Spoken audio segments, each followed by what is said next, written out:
In the long history of the galaxy, Count Dooku's story begins not with darkness, but with nobility. Born in 102 BBY on the aristocratic world of Sereno, Dooku came into a life of prestige and privilege. His family, ancient rulers of the planet, held wealth, power, and tradition in their hands. The House of Dooku had ruled Sereno for generations, but this child was destined to leave that inheritance behind. As an infant, his sensitivity to the Force drew attention beyond his homeworld. Jedi scouts, attuned to tremors in the living Force, sensed something unusual. The Force pulsed around him like a whisper in the wind. And so, in accordance with Jedi tradition, the child was taken to Coruscant, to the Jedi Temple, where he would begin a new life. He never looked back. In the temple's luminous halls, under towering pillars and stars above, the boy named Dooku was raised as a Jedi initiate. His days were filled with meditation, training, and learning. But even as a child, he held himself apart, reserved, elegant, curious. He possessed not only a hunger for knowledge, but a natural sense of command. The masters soon noticed. He was diligent in study, graceful in combat, and obsessed with galactic history. When the time came, he was selected as Padawan by Master Tham Cerulean, a reclusive Jedi historian and skilled diplomat.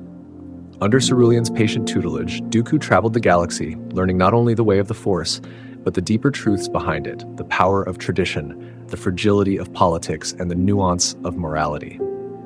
Yet even in these early years, he questioned much. He found the Jedi Council rigid, slow to act, often blind to injustice. He debated often with masters, challenging doctrine with sharp wit and sharper insight. In debates, few could match him. The seeds of dissatisfaction were sown early. Despite this, he rose swiftly through the ranks. By his early 30s, Dooku was granted the rank of Jedi Knight. He chose a path of diplomacy, leading negotiations and resolving conflicts across the Outer Rim. Planets remembered his visits with admiration. He spoke with the gravity of an old soul, with words that moved entire systems toward peace. But it wasn't just peace he sought. He searched for meaning, for truth. Jedi doctrine, he believed, had grown stale. He began to read forbidden archives, writings of the ancient Sith, the lost Jedi texts, stories buried beneath the temple. Not to fall, but to understand. Even so, he remained a faithful Jedi, for now. In time, he took on a Padawan of his own, a brash, idealistic young man from Stujon named Qui-Gon Jinn. Part 2, Master and Student. In the bond between teacher and apprentice, the future of the galaxy begins to shift. Qui-Gon was wild where Dooku was refined, but beneath their differences was a bond of deep respect. Dooku saw in his student the same restless, questioning spirit that lived within himself. He nurtured it, even as he taught discipline and restraint. Under Dooku, Qui-Gon became a skilled warrior and philosopher, and like his master, he did not always follow the Jedi Council's commands. Together, they journeyed to distant worlds. They brokered peace between warring clans, ended slave trades, and quelled planetary uprisings with words rather than weapons. Dooku believed in balance, of saber and speech, of diplomacy and strength. But with each mission, Dooku saw more of the Republic's decay. He witnessed corruption in the Senate, greed among governors, suffering in the Outer Rim left ignored by the core. And the Jedi? They did nothing. Tied by their allegiance to the Republic, they stood silent. Dooku began to feel something stir deep within him, a sense of isolation. The order he feared had lost its way. Then came the tragedy on Galadron. Jedi, under orders from the Republic, were sent to confront a Mandalorian faction. Dooku led them. But what began as a peacekeeping mission turned into a massacre.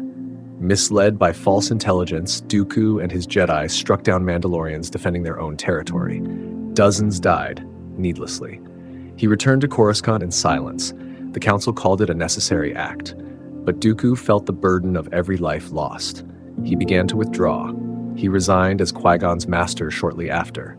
Qui-Gon was knighted, and though they would remain in contact, Dooku grew increasingly distant from the Order. His visits to the temple grew rare. He began spending more time on Sereno, his forgotten home. Then a death. His brother, the ruler of Sereno, passed suddenly. The title and responsibility passed to Dooku. At first, he refused, but Sereno was in turmoil, plagued by pirates and suffering from a corrupt Republic governor. Dooku could not turn away. He accepted his birthright, reclaiming the title of Count of Sereno. Not long after, he made his final decision. He would leave the Jedi Order. He gave no dramatic speech, No rebellion, no farewell. He simply walked away. The Force flows through all things, light and shadow alike, but some are drawn deeper into the dark. Count Dooku's departure from the Jedi Order sent quiet ripples through the galaxy. To some, it was a dignified resignation from a once noble institution that had grown stagnant. To others, it was betrayal. The Jedi Council never spoke openly of it, but among those who remembered him, there was sadness and worry. On Serenno, Dooku embraced his new role with precision. The once remote noble returned as a commanding ruler. He used his wealth and influence to purge corruption, fortify defenses, and bring justice to his people. Under his rule, Serenno thrived. Dooku became a symbol, an independent leader who spoke plainly of the Republic's decay. More and more systems listened.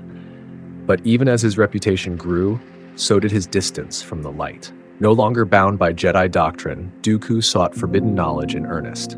He poured through Sith holocrons, ancient prophecies, and esoteric Force philosophies long hidden by the Temple. What the Jedi had feared to study, he now embraced. It was during these years that he was approached. A man cloaked in shadows, with a voice like oil and honey, he spoke of truth, of power, of destiny. He called himself Darth Sidious. Dooku at first resisted. He was no fool. He knew the Sith had nearly destroyed the galaxy. But Sidious offered something the Jedi never had, answers to the questions that had haunted him all his life. Why had the Republic failed? Why had the Jedi become pawns? Why did peace always collapse into war? Sidious spoke of a new order, a rebirth, and Dooku listened. In time, he was seduced not by cruelty, but by clarity. The Jedi sought to preserve a broken system. The Sith, Sidious claimed, would tear it down, not out of chaos, but to build something stronger, cleaner, fairer. That promise echoed deep inside Dooku. Perhaps this was the only way. He took the name Darth Tyrannus, and in that moment, the Count of Serenno was no more. He became a Sith Lord. But unlike his predecessors, Dooku was subtle. He did not crave carnage or glory. He had no twisted face or fiery rage. His power was cold, precise, and patient. Sidious had found the perfect apprentice, a master strategist with the charisma of a statesman and the blade of a duelist. His first task was quiet, but critical. Sidious charged him with beginning the slow work of building an alternative to the Republic. He would reach out to worlds disillusioned by corruption, to corporations tired of taxation, to systems tired of being ignored. He would plant the seeds of separation, and behind closed doors, he began the creation of something darker still.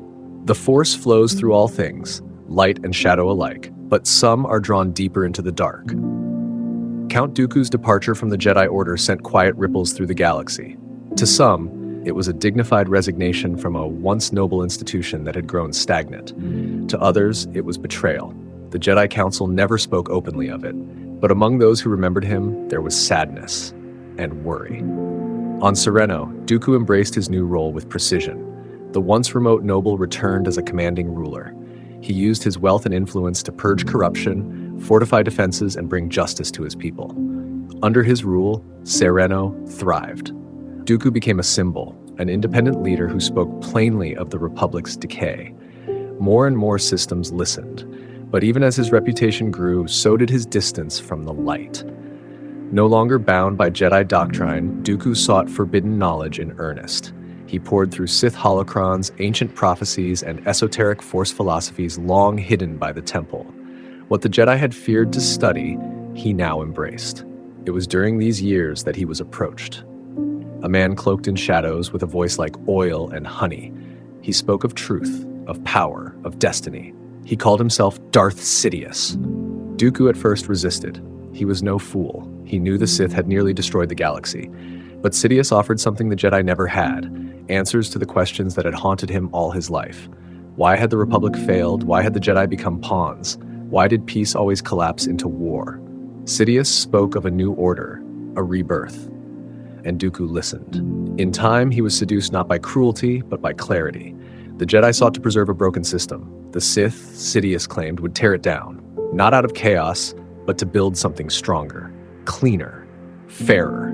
That promise echoed deep inside Dooku. Perhaps this was the only way. He took the name Darth Tyrannus, and in that moment, the Count of Serenno was no more. He became a Sith Lord. But unlike his predecessors, Dooku was subtle. He did not crave carnage or glory. He had no twisted face or fiery rage. His power was cold, precise, and patient. Sidious had found the perfect apprentice, a master strategist with the charisma of a statesman and the blade of a duelist. His first task was quiet, but critical. Sidious charged him with beginning the slow work of building an alternative to the Republic. He would reach out to worlds disillusioned by corruption, to corporations tired of taxation, to systems tired of being ignored. He would plant the seeds of separation, and behind closed doors he began the creation of something darker still. Peace is a promise, but power is its price. Count Dooku would spend years paying it. As the shadows of corruption deepened across the Republic, Count Dooku, now Darth Tyrannus, worked quietly in the void between worlds. By day, he was a respected noble, a public speaker, a voice of reason. But by night, he sowed discontent, not through violence, but through ideas. He traveled the Outer Rim, speaking in open forums and Senate chambers. Calm, articulate, and always respectful, Dooku condemned the Republic's failures. He pointed to bloated bureaucracies, senatorial greed, and the suffering of forgotten systems. And everywhere he spoke, systems listened. People were tired of injustice, tired of waiting for help that never came. Dooku didn't need to lie. The Republic's decay was plain to see. What began as murmurs of dissent became something greater. Dooku began organizing disillusioned systems into a growing alliance. The Confederacy of Independent Systems, he called it. Not a rebellion, not yet, but a call for sovereignty, a vision of order outside of the Republic's reach. Behind the curtains, though, darker work continued. On the mysterious world of Kamino, Dooku, under the identity of Tyrannus, contacted a reclusive Jedi named Sifo Dyas. A visionary, Sifo Dyas foresaw a galactic war. He pleaded with the Jedi Council to prepare, but they dismissed him, and so he sought help elsewhere. With quiet encouragement from Sidious, Dooku manipulated events to ensure Sifo Dyas' voice would be silenced. Some say Dooku orchestrated his death. Others say it was the will of the Sith. In the end, Sifo Dyas vanished, and Dooku continued the plan. He commissioned the creation of a secret clone army forged in Sifo Dyas' name, hidden from the eyes of the Jedi. At the same time, he struck deals with galactic corporations, the Trade Federation, the Techno Union, the Banking Clan. Wealth and war machines followed. These alliances were not built on violence, not yet, but on promises. Promises of autonomy, power, protection. The galaxy began to fracture, and still, the Jedi did not see him. To them, Dooku was only a political leader. A misguided former Jedi, perhaps, but not a threat. Even as more systems declared independence, the Council hesitated. They saw shadows, but not the hand behind them. Back on Sereno, Dooku built his base of operations, the war room of the Separatist Alliance. Cold and elegant, its halls echoed with the footsteps of war planners, generals, and dark whispers. Here, he began to assemble his pawns. Among them, a warrior unlike any other. Part 5 will introduce Dooku's secret apprentice, Asajj Ventress, his growing disillusionment with Darth Sidious, and the quiet flickers of rebellion within his own heart. Every master casts a shadow. Every shadow seeks a name. As Count Dooku's separatist movement expanded, so too did his needs. Systems fell into place. The machinery of war turned slowly but surely. But strategy alone could not win a coming war. He needed a weapon. A blade, a servant of the dark side who would do what he could not. And so from the ashes of war, he found her. On the war-torn world of Ratatak, a young Nightsister named Asajj Ventress fought in brutal arenas, her anger barely masked by her elegance. She was powerful, graceful, and consumed by pain. A child lost to violence, molded by tragedy, and reborn as a killer. Dooku watched from afar. Then he came in person. He offered her purpose, he offered her training, he offered her the title of Sith Apprentice, though in truth there could only be two. To Sidious, she was nothing more than a tool, but to Dooku, she was something more complex. An echo of himself. Broken, but brilliant. He trained her in the Makashi form of lightsaber combat, his own style. He taught her control, elegance, cruelty, and under his guidance, she became one of the most feared agents in the galaxy. Jedi began to fall at her hands. Republic worlds trembled when her ship entered orbit. But even within the darkness, there were fractures. Dooku's relationship with Sidious, once built on mutual ambience, began to strain. The Dark Lord of the Sith was watching others. A young Jedi Knight named Anakin Skywalker had caught his attention. Sidious spoke of replacement, of destiny. Dooku, proud and cunning, saw the danger. The Sith rule of two demanded treachery. He knew this, but knowledge did not make betrayal any less bitter. He had helped build Sidious's war, trained armies, split the Republic in two, and now he was to be cast aside. He would not allow it. Ventress, his most loyal servant, sensed the change in him. She saw the fury behind his eyes, the slow, cold burn of betrayal. And then came Sidious's command. Ventress must die. Dooku hesitated. For a moment, he considered refusing. But Sidious's word was law. On orders from above, he turned on the apprentice he had molded. She barely escaped with her life, cast aside like a shadow in the wind. She would survive barely and return to her Nightsister clan, broken and enraged. Dooku returned to the war. But something inside him had shifted. He no longer believed in the dream Sidious had offered. The new galactic order was no longer his to shape. He had become a pawn in a game too vast to control. Yet even now, he kept playing. His pride would not allow surrender. He still believed he could outwit his master, still believed he could claim Skywalker as his apprentice. In his private chambers, surrounded by star charts and ancient Sith texts, Count Dooku began preparing for the final moves of the Clone Wars. But time was running short. The end does not always come with fury. Sometimes it arrives in silence, cloaked in trust. The Clone Wars burned across the galaxy like wildfire. Planets fell, millions died, the Republic clung to order, the separatists pushed forward, all as designed by Sidious. Count Dooku stood at the very heart of the storm he had helped create, commander of armies, architect of rebellion, the face of the Confederacy. But behind the speeches, behind the blade, he was tired. Not with battle, he had never been stronger, but tired of pretending. Dooku knew now, with cold certainty, that he had been a means to an end. Sidious was grooming Skywalker, whispering to him, watching him. Still, Dooku had one final plan. If he could turn Skywalker to the dark side himself before Sidious could, he might yet overthrow his master, rule not as a pawn, but as a Sith Lord reborn. He saw the potential in Skywalker, his passion, his anger, his attachment, all the hallmarks of the dark side. He told himself it was necessity, but perhaps it was envy. As the war reached its climax, Dooku coordinated a desperate maneuver, the kidnapping of Supreme Chancellor Palpatine. It was staged, of course. A ploy. Sidious, in disguise, would allow himself to be captured. It would draw Skywalker into battle and test him. The trap was set above Coruscant. Dooku took his place aboard General Grievous's flagship, waiting in the throne room like a sovereign of fate. And just as expected, 2 Jedi boarded the ship, Obi-Wan Kenobi and Anakin Skywalker. They fought their way through legions of droids, through fire and steel, until they reached the heart of the ship. There, they faced Count Dooku for the final time. Dooku's blade ignited, curved hilt, red as blood. Obi-Wan fell early, struck down and pinned. And then it was only Anakin. The duel was fierce, faster than before, stronger. Skywalker pressed harder, his strikes fueled by something new, not duty, not justice, but rage. Dooku saw it and smiled. Yes, he thought. Good. Give in. Let the hate flow through you. But he had underestimated him. Anakin disarmed Dooku, literally. With 2 swift blows, he severed the Count's hands. His saber fell. Dooku dropped to his knees, and there he was, defeated, helpless, breath shallow, heart racing. Palpatine stood nearby, bound in chains. He looked to Anakin. Kill him, he whispered. He's too dangerous to be left alive. Dooku's eyes widened. This was not the plan. This was betrayal. He looked at Sidious, his master, his mentor, and in his eyes saw nothing. No pity, no regret, just cold calculation, and in that final moment, Dooku understood. He had been a placeholder, a stepping stone, and now he was obsolete. He turned to Skywalker, hoping, pleading for mercy. But Anakin, consumed by fear, anger, and the Chancellor's voice, obeyed.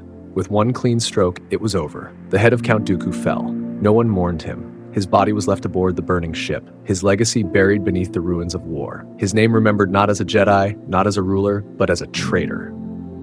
Part 7, if you'd like to continue, will be a quiet postscript, examining Dooku's true legacy, how others viewed him after death, and how his life shaped the rise of the Empire. A man's story does not end with his death. It lingers, in memory, in consequence, and in the quiet between stars. Count Dooku died aboard a warship in orbit of Coruscant, unceremoniously, silently. His body was never recovered. There was no funeral, No mourning in the temple he once called home, no vigil on Sereno where he once ruled with dignity, no remembrance by the order he had served and then abandoned. The galaxy moved on without him. The Clone Wars raged for a few more months. Then, as if by design, they ended in a single night of fire and betrayal. The Jedi were hunted, the Republic fell, and in its place rose the Galactic Empire. An empire shaped in secret by Darth Sidious, a plan Dooku had helped to build. And yet, Dooku did not live to see it. He had believed he was leading a rebellion for freedom, for structure, for order. But the Confederacy was never meant to win. It was always a shadow puppet, an illusion crafted to justify tyranny. Dooku's life's work twisted into a weapon for his own destruction. But was that all he was? In the years that followed, those who remembered Dooku saw a more complex figure. To the Jedi, he became a cautionary tale, the brilliant student who turned away. A master of the blade, a scholar of the Force consumed by ambition. He had once been counted among the finest of their order, but they spoke his name now only in hushed tones. To his homeworld of Sereno, he was both a savior and a traitor. He had restored dignity, justice, and independence to a world long neglected, yet he had led it into war. His name was etched in stone in the noble halls of his family's estate, but his portrait hung in shadow. And to those few who truly knew him, like Qui-Gon Jinn, long dead, or Asajj Ventress, long vanished, he was neither villain nor hero. He was something rarer, a man who asked questions the Jedi refused to answer, a man who wanted to change the galaxy and was used by those who truly would. Even Sidious, for all his power, never again found a political mind as refined, as dangerous, as persuasive as Dooku. Where others ruled with terror, Dooku ruled with conviction. Where others deceived with rage, he seduced with reason. But that was not enough to save him. In the end, Count Dooku died not as a Sith, not as a Jedi, but as a man caught between what he was and what he could have been. His story faded from history, eclipsed by louder names, Palpatine, Skywalker, Kenobi. But if you listen closely, in the silence between wars, his echo still lingers. And so, the tale of Count Dooku draws to a close. A story not of monsters or saints, but of a brilliant, lonely man who dreamed of order and was devoured by chaos. His fall was not immediate. It was quiet, like drifting into sleep, like fading into the Force. And now, dear listener, you too may rest. Let the stars pass overhead, let the galaxy spin on, and may the Force be with you. Before he was Count of Sereno, before he became Darth Tyrannus, Dooku was a Jedi unlike most others. He walked the marble halls of the Jedi Temple not as a servant, but as a seeker, a student whose mind was as sharp as any blade and whose questions often made his masters uneasy. In those early years, long before war and betrayal, Dooku found his greatest power not in the Force, but in the power of why. Why did the Jedi not intervene in distant conflicts? Why did they obey the Republic, even when it was failing? Why were some truths forbidden, even to those sworn to protect the galaxy? Dooku asked these questions not out of arrogance, but because he believed in purpose, in justice, in understanding. He read endlessly, scrolls, archives, holocrons long untouched. He debated in the temple's high chambers, challenging orthodoxy with calm, composed defiance. And while some saw this as pride, others saw brilliance. Master Yoda was one of the few who understood him. Their bond was quiet, but deep. Yoda taught him patience, humility, perspective. And though Dooku often pushed back, he respected the ancient master more than any other. In return, Yoda regarded Dooku as one of the Order's brightest minds, sharp, elegant, and strong-willed. But even Yoda could not cool the fire of Dooku's intellect. As a Jedi Knight, Dooku developed a unique view of the galaxy. He believed the Republic was drifting toward collapse, rotting from the inside. Senators accepted bribes. Systems were abandoned. And while the Jedi were told to remain neutral, Dooku could not ignore the suffering he witnessed. He began to believe that the Jedi Order had shackled itself to a corpse, and still he served. But his disillusionment grew. He began studying old Force philosophies, not just Jedi teachings, but ancient Jedi offshoots. The Lost 20, the Grey Jedi, the Jedi Order from millennia past. He spoke privately with Jedi historians. Even Master Jocasta Nu, keeper of the Jedi archives, noticed his unusual curiosity and frequent visits to restricted sections of the library. He wasn't looking for power, he was searching for truth. Dooku believed in the light, but not in blindness. He believed in service, but not to bureaucracy. His teachings and writings during this time were deeply influential, though later erased or hidden after his fall. He wrote of Jedi as guardians of balance, not servants of government. He argued that emotion, properly understood, could deepen one's connection to the Force. But these ideas were dangerous. The Jedi valued harmony, submission to the will of the Council. Dooku increasingly saw these as illusions. He believed harmony without honesty was a lie, and submission without understanding was slavery. And so, even as he trained others, even as he rose to prominence, he felt the slow pull of isolation. He became more formal, more distant, not cruel, but cold. He moved with the grace of a noble and the mind of a philosopher, but behind his composed exterior, a rift had begun to open. A rift between what the Jedi claimed to be and what he knew them to be. Some masters whispered that Dooku was becoming arrogant, that he thought himself above the Order. But those who knew him well saw something different. A man who still believed in justice, just no longer in those who claimed to deliver it. And so, when he eventually left the Order, it was not out of anger. It was not a fiery rebellion. It was a quiet resignation. The culmination of years of study, of disappointment, and of a vision that no longer aligned with the temples. He left with no saber drawn, just a bow and silence. But what he took with him, the questions, the doubts, the philosophies, would shape everything that followed. For the man who would become Tyrannus was not born from darkness. He was shaped by thought, sharpened by wisdom, and broken by truth. Part 9, Jedi Missions. There are truths that only war can reveal, and choices that peace never asks us to make. Count Dooku's life before the fall was filled with moments of service, missions that brought him to the edge of Republic space and far beyond the Temple's reach. As a Jedi Knight and later as a Master, Dooku was considered one of the Order's most gifted emissaries. Whether in a diplomatic chamber or on a battlefield, his presence commanded respect. But these missions were more than service. They were mirrors. Each one reflecting a part of the galaxy the Jedi had forgotten. Each one etching deeper the lines that would one day split him from the Order. One of his earliest missions took him to the planet Shurapak, where civil war had raged for years. The Jedi were sent to broker peace. Dooku arrived with calm, stately composure, but what he found was chaos. Two nations locked in generational hatred, refugees starving, children carrying weapons larger than themselves. The Senate had sent aid, but it was stolen by corrupt planetary governors. Dooku confronted the leaders directly. His words were sharp, diplomatic, and laced with truth they did not want to hear. He negotiated a fragile ceasefire, but he knew it would not last. The root of the problem, the Republic's neglect, remained. When he returned to Coruscant, he filed a full report. It was received, thanked, and quietly shelved. No change followed. Years later, he still remembered the names of the children he met there. Another mission took him to the system of Serish, where a powerful Force-sensitive ruler had declared independence from the Republic and refused Jedi oversight. The Council saw this as a threat. Dooku saw it as a warning. The ruler, Queen Rosala, welcomed him with wary grace. She believed the Jedi had grown political, servants of power, not peace. Dooku did not disagree. In her private court, he debated her ministers for days. In the end, they reached an agreement. No bloodshed, no need for battle. When he returned, he was quietly criticized for being too lenient. Then came Raxus Secundus, the future capital of the separatists. At the time, it was a peaceful but frustrated world. The planet's senators had begun to speak out against the corruption in the Galactic Senate. The Jedi were sent not to fight, but to observe. Dooku listened to their grievances. Taxation without representation, warlords ignored, trade routes blocked. His heart even then agreed with them. But the Council insisted neutrality must be maintained. Dooku obeyed. He always obeyed. Until he left. These were the missions that shaped him, and not all were bloodless.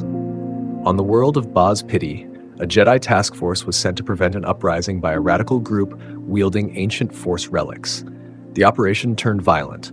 Dooku fought side by side with other Jedi, including Master Sifo Dyas, and cut down those who would unleash chaos. The relics were sealed, the crisis averted, but the destruction haunted him. He began to ask, what gave the Jedi the right? Was their judgment always correct? Or were they merely a hammer, striking wherever the Senate pointed? Still, he served. He traveled to Maharni, a planet ravaged by slavers. There, he struck down an entire syndicate of traffickers that his blade a flash of justice in the night. He rescued hundreds. But when he appealed to the Senate to provide aid and security, it stalled in debate. His frustration grew, and through it all, his legend rose. To many in the Outer Rim, Count Dooku was a Jedi who acted. Not a diplomat in robes, but a man of conscience. Some called him a knight of the fringe, someone willing to speak hard truths to the core worlds. To the Council, he was difficult, respected, effective, but increasingly hard to predict. There was admiration, there was concern, but no one truly stopped to see what was happening behind his elegant words and refined demeanor. The galaxy was showing him its pain, and the Jedi, bound in caution, were turning their eyes away. Mission after mission, Dooku came home with more than just success. He carried memories, patterns, warnings, and slowly, without declaration or defiance, he began to believe that the Jedi could no longer save the Republic, that perhaps they were helping it die. Part X, the Master and his Code. To teach is not to mold, it is to reveal, and sometimes a student sees too clearly the pieces their master hides. Of all Count Dooku's accomplishments within the Jedi Order, none echoed more deeply through the Force than his role as a teacher. And among the many he mentored over the years, one name stands above the rest: Qui-Gon Jinn. They were different, and yet alike in the ways that mattered. Where Dooku was disciplined, Qui-Gon was intuitive. Where Dooku studied texts and history, Qui-Gon listened to whispers in the living Force. But from their first meeting, there was a spark of understanding between them. Dooku saw in Qui-Gon not just talent, but independence, curiosity, courage, the same seeds that had once grown wild inside himself. He took the boy as his Padawan with little hesitation. In the years that followed, their journeys spanned the stars. From border worlds to sacred Jedi enclaves, they encountered peace, conflict, suffering, and wonder. Qui-Gon learned quickly. He was bold and unafraid to question, much like his master. And Dooku, though firm, nurtured that spirit. He taught Qui-Gon that the Force was not a set of rules, but a living current, one that must be felt deeply, followed sincerely, even when the Council disapproved. This, more than anything, became Qui-Gon's compass. And in time, Dooku began to see something rare, a Jedi who might surpass him, not in politics or combat, but in purity of purpose. Still, they clashed at times. Dooku was regal, formal, deliberate. Qui-Gon was instinctive and sometimes defiant. While Dooku believed in structure, Qui-Gon often acted without seeking approval. On more than one occasion, their disagreements reached the council chambers, often with Yoda or Mace Windu intervening to temper their debates. Yet through every argument, there was respect. Their bond endured. Dooku taught his student the ancient lightsaber form Makashi, graceful, efficient, precise. Qui-Gon adapted it, combining elegance with strength, but always honoring the method. In this way, Dooku's presence lived on through his student's blade long after they parted. Perhaps the deepest divergence between them was hope. Dooku's view of the galaxy had darkened. He had seen too much corruption, too much compromise. He believed the Republic was no longer worth saving, and that the Jedi were complicit in its decline. Qui-Gon still believed. He saw the same flaws but refused to abandon compassion. He stayed with the Order not because it was perfect, but because someone had to guide it back toward its core. They would speak of such things in late hours, over cooling tea, or during long hyperspace voyages. Dooku would argue that the system was broken beyond repair. Qui-Gon would smile gently and say, "Then we mend it." Dooku never said it aloud, but that optimism hurt him, because deep down he wished he still had it. When Qui-Gon was knighted, Dooku said little, just a nod, a subtle smile. But later, in private, he admitted to Yoda that Jinn was his greatest student, and perhaps if the Order had listened more to Qui-Gon, things might have turned out differently. Years later, long after Dooku had left the Jedi, he would hear whispers of his former apprentice's defiance, of Qui-Gon challenging the Council, of his growing belief in the prophecy of the Chosen One, and of his desire to listen only to the living Force. And Dooku would feel something strange, pride, but also fear, because Qui-Gon's independence mirrored his own, and Dooku knew too well how that road could end. When he heard of Qui-Gon's death cut down by a mysterious Sith warrior, Dooku was silent for a long time. Then, for the first time in years, he wept, privately, alone. He blamed the Jedi, he blamed the Council, he blamed the Sith, and deep down, he blamed himself. Because he had raised a Jedi who walked the path of truth, and the galaxy had punished him for it. In the end, Dooku's greatest legacy was not an army, or a rebellion, or a war. It was a single Jedi who stood against the current of his time, and for that, Dooku was proud, even as the darkness claimed him. Forbidden knowledge. The Force reveals much to those who ask, but not all answers lead to light. When Count Dooku walked away from the Jedi Temple, he did not do so in anger. He did not storm the council chambers or raise his voice. He simply stepped into the shadow of a question that had haunted him for years. What if the Jedi were wrong? The Order had taught him discipline. It had given him purpose, but it had also refused him answers. Time and again he had been warned. Some paths must not be walked. Some truths must not be known. But Dooku, ever the philosopher, had never believed in walls around knowledge, and so, in the silence that followed his resignation, he began to read. In the vast libraries of Serenno, hidden deep within the mountain halls of his family's estate, Dooku uncovered archives long untouched. Not all were ancient. Some had been collected in secret by his ancestors, nobles who feared the Jedi, mistrusted the Republic, and believed in power above all else. There he found texts written before the High Republic, before the Sith Wars, teachings from the Jedi Order who once believed in balance between light and dark. He read tales of Jedi who had left the Order in pursuit of truth and were erased from history. He was not drawn to the Sith, not at first, but he was drawn to the dark, not for its power, but for its freedom. Freedom to question, freedom to act, freedom to see without the blindfold of Jedi dogma. He began to meditate in ways forbidden by the Temple. He explored the nature of fear, not to be consumed by it, but to understand its place in the Force. He practiced rituals meant to reveal past lives, Force echoes ancient pain embedded in the galaxy, and with each step, the Jedi seemed more like jailers than guardians. But knowledge, once opened, is not easily closed. He found the Bane holocron, a preserved record of Darth Bane, founder of the modern Sith rule of two. He listened, cautiously at first, but the logic Bane spoke with, the order, the purpose, the clarity, it was intoxicating.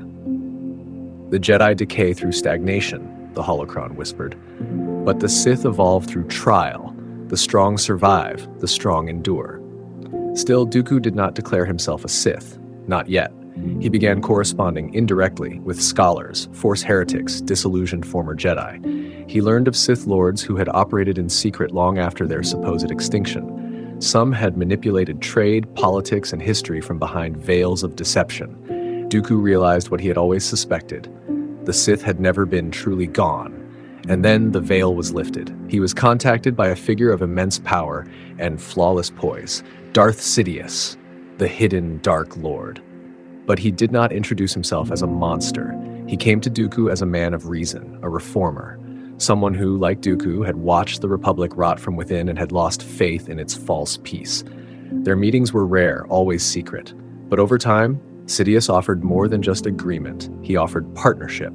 And Dooku listened, not because he sought power, but because he was convinced that only the Sith were willing to do what the Jedi could not. Sidious never pushed, he simply waited, until Dooku, of his own accord, accepted a new name, Darth Tyrannus. It was not a moment of rage, it was not a fall, it was a choice. And as Tyrannus, Dooku continued his studies. His mind grew sharper, darker. He read Sith alchemy, political manipulation, memory alteration. He did not adopt all of it, but he learned all of it. He believed that knowledge was a blade, and now he had honed it to its finest edge.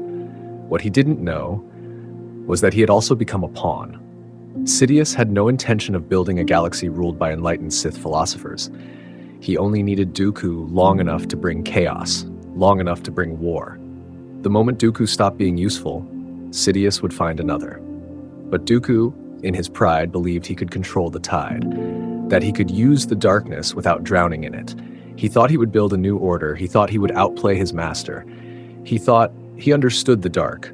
But darkness does not serve. It waits, and it consumes. Part 12, Architect of the Separatists. Empires are not built with blasters alone. Sometimes, all it takes is a voice and a world willing to listen. When Dooku returned to the galactic stage, it was not with a fleet but with a speech. It began on Sereno, his ancestral home. The people there had long admired him, not just as a noble, but as a protector. He spoke to them with clarity, confidence, and calm. Not of war, but of independence, of breaking from a republic that taxed its outer systems while offering no protection in return, of corruption, of stagnation, of a galaxy spiraling toward collapse. They listened, and then they agreed. Sereno was the first to secede. Dooku didn't need to raise a single weapon. His voice alone opened the gate. Other worlds followed. Sullust, Cato Nemoidia, Raxus Secundus, Geonosis, all shared similar frustrations. Their senators were ignored, their trade routes were choked by core world favoritism, pirates harassed their systems while the Republic debated endlessly. And here was Dooku, refined and persuasive, offering a new path. He promised self-determination, he promised representation, he promised peace through freedom. It was all a lie, but Dooku believed just enough of it to make the rest convincing. Behind the scenes, he met with leaders of the Trade Federation, the Techno Union, the banking clan. These were not idealists, they were profit-driven. But Dooku knew how to speak their language. In exchange for protection and expanded power, they would fund his growing cause. It wasn't ideal, but it was necessary. Soon, the Confederacy of Independent Systems was born, not with a bang, but a vote.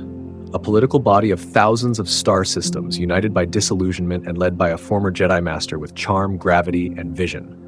The Republic laughed at first.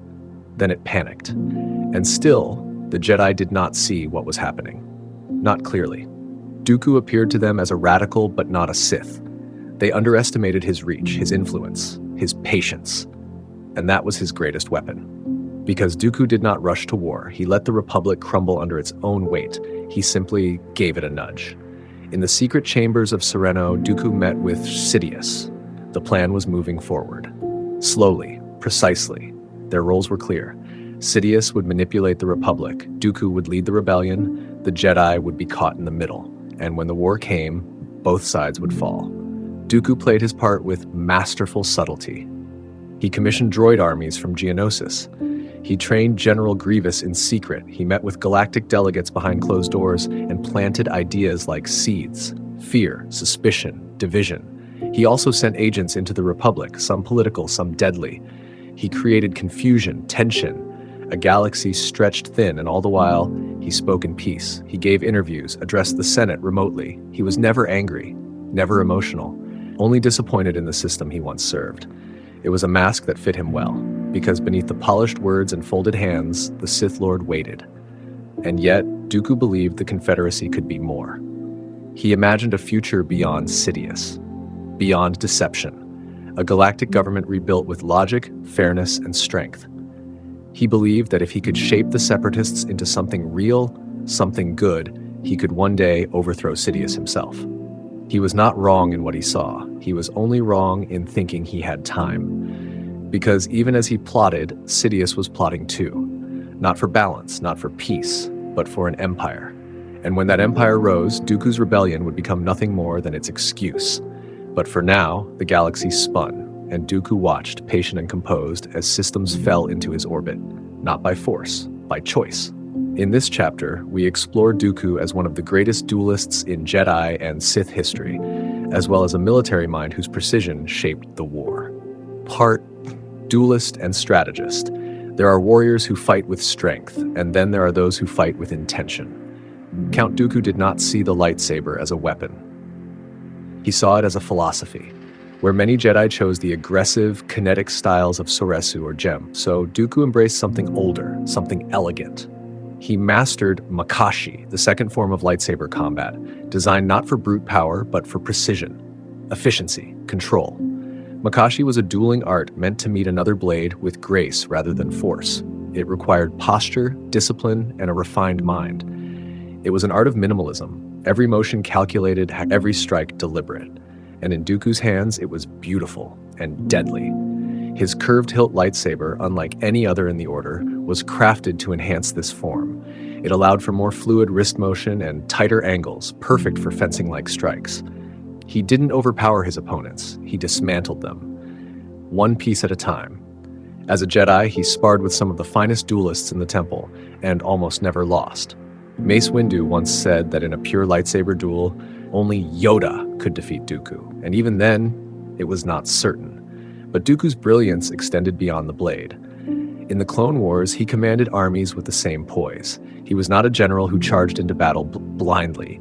He studied terrain, analyzed behavior, and anticipated his enemy's every move. His campaigns were often swift and surgical, like his saber technique, and unlike many who craved war, Dooku did not revel in chaos. He preferred battles that were won before they began. He relied on precision strikes, planetary occupations with minimal civilian damage, surgically applied pressure on key hyperlanes, and tactical withdrawals when necessary. His style earned him a cold reputation among Republic commanders. They called him predictable, until they realized that predictability, in Dooku's case, meant inevitability. Yet when forced to fight in person, he did not hesitate. During a confrontation on Geonosis, he faced Obi-Wan Kenobi and Anakin Skywalker at once. He defeated them both using nothing but calm, well-timed strikes. Anakin, powerful but reckless, was disarmed. Obi-Wan, strategic but reactive, was wounded. Then came Yoda. Their duel was more than combat. It was a meeting of old master and student. Dooku respected Yoda deeply, but that day, lightsabers clashed in an explosion of force and finesse. Dooku matched the Grandmaster move for move, deflecting his acrobatics with surgical blocks. The battle ended not in defeat, but in stalemate. Dooku escaped, barely, and the galaxy realized the war was being fought not just on the field, but in the hearts of Jedi turned adversaries. But not all of Dooku's battles were with a saber. His greatest weapon remained his mind. He knew how to fracture alliances. He knew how to manipulate leaders, turning their ambitions against them. He turned planets into pawns, systems into supply lines, even Jedi into messengers of fear. One of his most cunning moves came in the form of General Grievous, a warlord built from bone and steel. Dooku trained him in lightsaber combat using fear and brutality, molding the cyborg into a tool of psychological warfare. Grievous could not match a Jedi's connection to the Force, but he could overwhelm them. His presence alone sowed terror in the Republic ranks. That too was Dooku's design. Yet, for all his tactical brilliance, Dooku remained haunted by one truth. He was playing someone else's game. Every battle, every campaign, every system that joined the Confederacy brought the Republic closer to collapse. But that collapse would not be followed by the Republic Dooku envisioned. It would become an empire. He tried to outthink his master, tried to plan his way past destiny. But not even the sharpest blade can parry a betrayal from behind. Still, in every duel, in every maneuver, there was a glimpse of the man he had been. A Jedi who saw the Force as art. A warrior who believed that war should never be waged recklessly. He was a tactician of uncommon discipline. And even in darkness, Count Dooku fought like a master, with elegance, restraint, and a clarity few would ever understand. Part 4T, Dooku and the Jedi Council. To sit among wise voices is not the same as being heard by them, and to be honored is not always to be understood. Count Dooku once stood at the heart of the Jedi Order. He walked the halls of the temple with the respect of a master and the deference of a noble. To his students, he was regal. To his peers, he was formidable. And to the Jedi Council, he was a difficult truth. Because Dooku saw what others chose not to see, and he said what others feared to speak aloud. At first, the Council admired him, his clarity, his ability to negotiate peace without drawing his saber, his mastery of Makashi. His record on missions spoke for itself. Efficient, clean, often brilliant. But beneath the admiration was tension. Dooku did not worship protocol. He questioned it. He challenged rulings with sharp logic. And though he never raised his voice, his words cut deep in the stillness of the council chamber. He saw the Jedi's growing subservience to the Republic, and he warned of its cost. "We serve the Force," he once said before the council, "not the Senate's whims." Master Windu, always calm but firm, would counter. The Jedi serve peace, and peace must work through structure. But to Dooku, structure had become a cage. He respected Mace Windu, admired his sense of control, his power, but they stood on different shores. Windu trusted the system. Dooku trusted reason. And what of Yoda? To Dooku, Yoda was not just a teacher. He was the ideal, wisdom in flesh, patience personified. Their bond was deeper than most suspected. Though rarely emotional, Yoda once quietly admitted that Dooku was among the finest Jedi he had trained. Perhaps too fine. But even that bond strained with time. Yoda taught detachment, taught letting go. But Dooku believed that love for justice, grief for the suffering, and anger at corruption were not weaknesses. They were the Force trying to speak through the soul. When he spoke of these things, the council grew still. They asked him to be cautious, to be mindful of the path he walked. He was not reprimanded, he was not cast out, he was quietly left alone. Even when Dooku refused certain assignments citing conflicts of morality, he was not challenged. He had earned too much status. But that status became a wall. The council stopped arguing with him, and in doing so, they stopped listening. He was a respected figure in the council's circle, but he was never offered a seat. Some said it was due to his noble heritage. Others whispered that his beliefs had become too unpredictable, too radical. But Dooku never asked for the chair. He didn't want a title. He wanted the order to see what he saw. Instead, they grew more silent, and Dooku grew more distant.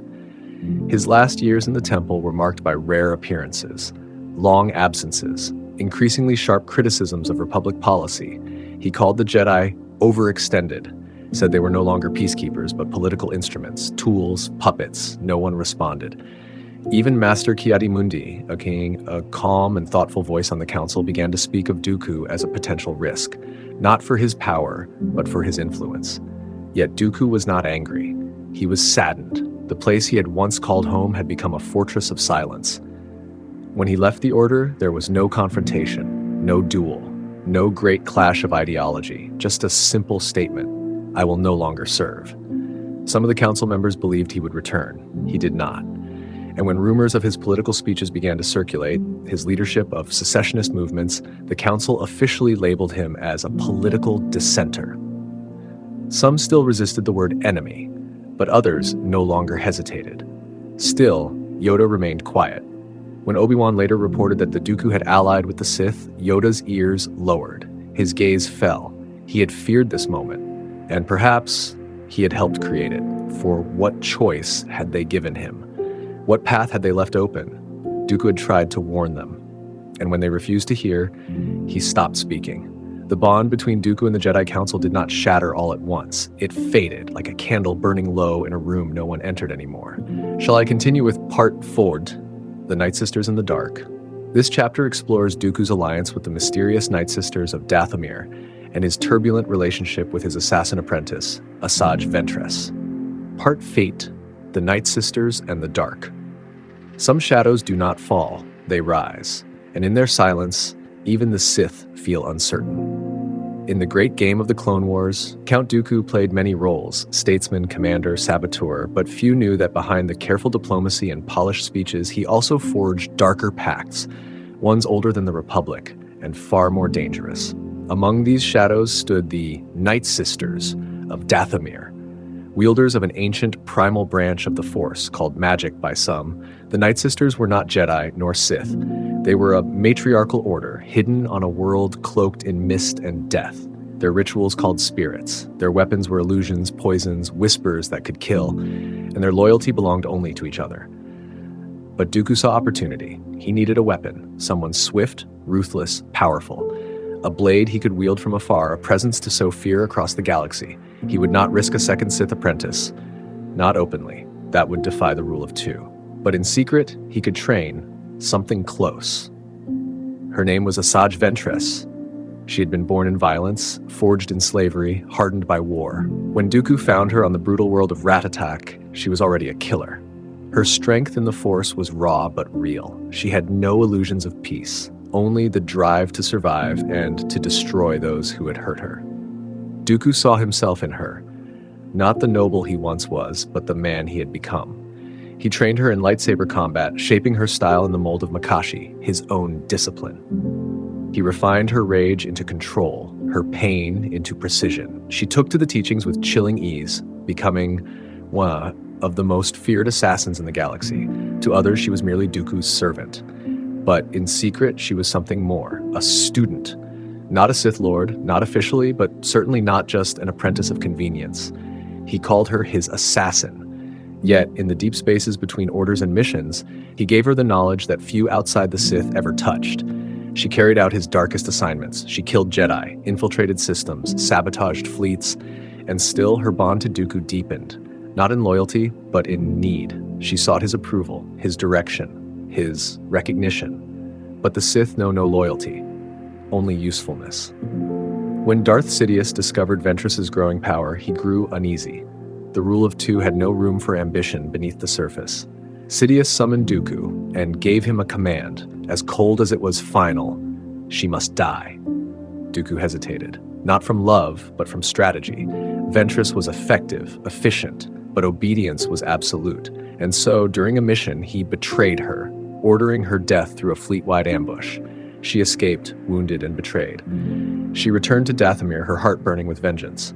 And there, with the help of the Nightsisters, she plotted retribution. They sent a new warrior, a Zabrak monster, born of Sith alchemy and dark magic, savage oppress. He was given strength beyond reason, brutality beyond measure, and he was sent to kill Dooku. The duel between them was fierce. Dooku, though caught by surprise, held his own, shifting from defense to control, chaining lightning with saber strikes. He wounded Savage, drove him off, but not without realizing the depth of the betrayal. He had underestimated the Nightsisters. And he had underestimated Ventress. After that, Dooku severed all ties to Dathomir. But in truth, something lingered. A sliver of respect, perhaps. For the Nightsisters fought not for conquest, but for each other. Their power was not built on deceit, but survival. And Ventress, though his enemy, had been more than a tool. She had been a mirror of what he had made her and what he had lost. In the years that followed, Dooku would face her again. Their battles were fierce, bitter, personal. Each blow was layered with old betrayal. Each exchange carried the weight of a master and apprentice who had never fully let go of one another.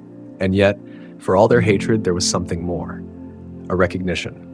Two broken souls, shaped by war and shadow, bound not by trust, but by the shared knowledge of what it meant to be used. Ventress would go on to seek redemption, to find her own path. But for Dooku, the path only narrowed, and the echoes of Dathomir remained behind him like distant drums beneath the blood-red mist. This chapter explores Dooku's secret ambitions, his growing suspicion of Darth Sidious, his attempts to shape his own legacy, and his betrayal from within. Shadows of betrayal. A Sith apprentice knows two truths: they are chosen, and they will be replaced. By the midpoint of the Clone Wars, Count Dooku had become the face of galactic rebellion. To many, he was a noble idealist, leading the Confederacy in defense of sovereignty. To the Jedi, he was a fallen master turned architect of war. But beneath those masks was a darker truth, one that even his closest allies did not see. Dooku no longer trusted his master. Darth Sidious had promised clarity, order, a galactic rebirth forged in the crucible of war. But with each passing year, Dooku saw that future slip further from his grasp. Sidious remained hidden, silent, always watching, and then he began whispering another name: Skywalker. The boy who once stood beside Obi-Wan was now a general, a leader, a Jedi with strength that grew faster than the Council could measure. Dooku had fought him once already and seen his potential firsthand. Reckless, powerful, angry. He knew exactly what Sidious saw in him. He also knew what that meant for him. The rule of two was ancient. In the Sith, there is always one master and one apprentice. But it is not a bond of loyalty. It is a bond of survival. Each apprentice rises with the knowledge that they will either surpass their master or be destroyed by them. Dooku understood, and so he began to prepare. He spoke to Sidious with forced reverence. He carried out the war with precision, but in secret he plotted, not to flee, but to ascend. If Sidious wanted Skywalker, then Dooku would turn the boy first, take him, mold him, and then use him to strike down the very master who had betrayed them both. He began observing Skywalker's missions, watching his behavior, reading his reports. He saw the signs, the attachments, the grief, the rage. He knew it well, because it had once burned in him too. But Dooku's ambition did not stop with Skywalker. Ventress had failed him. Savage Opress had turned against him. But Dooku did not stop searching for the one, a new Sith, a weapon, an heir. Among his many experiments, one stood out: Grievous. Dooku had overseen the mutilation and reconstruction of the Kaleesh warlord, turning him into a hybrid of flesh and machine. He trained Grievous in lightsaber combat, programming him with the techniques of fallen Jedi masters. He did not expect loyalty, only utility. But Grievous, for all his terror, lacked vision. He was a blunt instrument. too savage to shape, too flawed to rule. And in that failure, Dooku saw a reflection of his greatest mistake. He had inherited Sidious's cruelty, but not his power. So Dooku turned his focus inward. He meditated often, channeling his frustration into deeper communion with the dark side.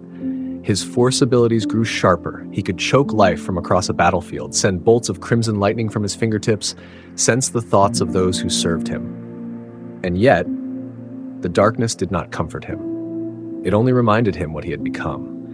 In the quiet halls of his war chambers, he sometimes stood before the old holocrons, recordings of the Sith who came before. Darth Bane, Darth Malgus, Exar Kun, they had all believed in power. They had all died alone. Would his legacy be any different? Would he be remembered as a liberator, a traitor, or nothing at all? Dooku knew the end was near. The war had served its purpose. The Republic was weakening. The Jedi were dying. The trap was nearly complete. But he still believed there was one move left. If he could turn Skywalker, if he could outplay Sidious in the final act, if he could kill the Master and take the Apprentice, then he would become the true Dark Lord. Not a pawn, not a voice in the dark, but the final architect of galactic destiny. That was his hope. But hope, as ever, is a fragile blade, and the hand that wields it must survive long enough to draw it. This chapter brings us into the aftermath, how Dooku's choices lived on far beyond his death, woven into the rise of the Galactic Empire. Part 7, Legacy in the Empire. When the blade falls, its echo does not vanish. It becomes part of the silence that follows. Count Dooku died in silence. On a warship above Coruscant, he knelt unarmed before the man he had hoped to mold. He saw the betrayal in Skywalker's eyes too late. He felt the cold turn of fate, the collapse of years of calculation in a single command from the lips of his master. Kill him. And with that stroke, it ended. But Dooku's death was not the end of his influence. It was the trigger. Within weeks, the Jedi Order was purged. The Republic collapsed. And from the ashes, Emperor Palpatine emerged, unopposed, unquestioned, draped in the shroud of a war that Dooku had helped to create. The Empire rose not through conquest, but through fear. And Dooku had supplied both. The clone army, secretly commissioned by Sifo Dyas but manipulated into being by Dooku under Sidious's will, now served the new regime. They turned on the Jedi with eerie precision, carrying out Order 66 without hesitation. And the Jedi, already stretched thin by a war of deception, fell by the thousands. Dooku had once called the Jedi blind. Now they were gone. The separatist leaders, the trade barons, corporate heads, and planetary rulers who had once trusted Dooku to lead them were betrayed in turn. Lured to Mustafar, they were quietly executed by the very apprentice Dooku had once hoped to claim. Everything he built was dismantled. But his legacy remained. The Empire's military machine was built upon the infrastructure Dooku had helped design: the battle droid factories, the trade route seizures, the planetary subjugation networks. His tactics were absorbed into the new order, reshaped and made permanent. The Jedi archives never restored his name. He remained one of the Lost 20, those who had formerly left the Jedi Order. But no statue stood for him. His face was not displayed in remembrance. His writings, once debated among Jedi scholars, were locked away, deemed too dangerous for study. And yet, his fingerprints were everywhere. In Vader, who ruled with power but still echoed the precision of Dooku's style. In Imperial doctrine, which mimicked the cold efficiency of his military strategy. In fear, which flowed through the galaxy not with fire, but with order. But perhaps the deepest mark was philosophical. Dooku had questioned the Republic, exposed its weakness, and though his solutions were cruel, his observations had been true. He had tried, in his own way, to force the galaxy to confront its rot. Even Bail Organa, a staunch defender of the Republic, once admitted in hushed tones that Dooku had seen the danger coming long before the war. And Mon Mothma, future founder of the rebellion, once read Dooku's old speeches in secret and said, "The tragedy of Count Dooku was not that he turned against the Republic, but that the Republic turned away from what he warned it would become." Of all the Sith Lords in history, Dooku was perhaps the most tragic. He did not crave chaos like Maul. He did not thirst for eternal life like Sidious. He sought order, clarity, and justice until the tools he used to forge them destroyed him. In the end, Dooku was not remembered as he truly was, not as a brilliant mind or a fallen idealist, but as a tyrant, a warmonger, a mask worn briefly by the darkness, then discarded. Yet somewhere in the shadowed halls of Sereno, the old hollows still flicker, his voice echoing across time, still calm, still precise, still warning. And though the Empire erased him, it became him.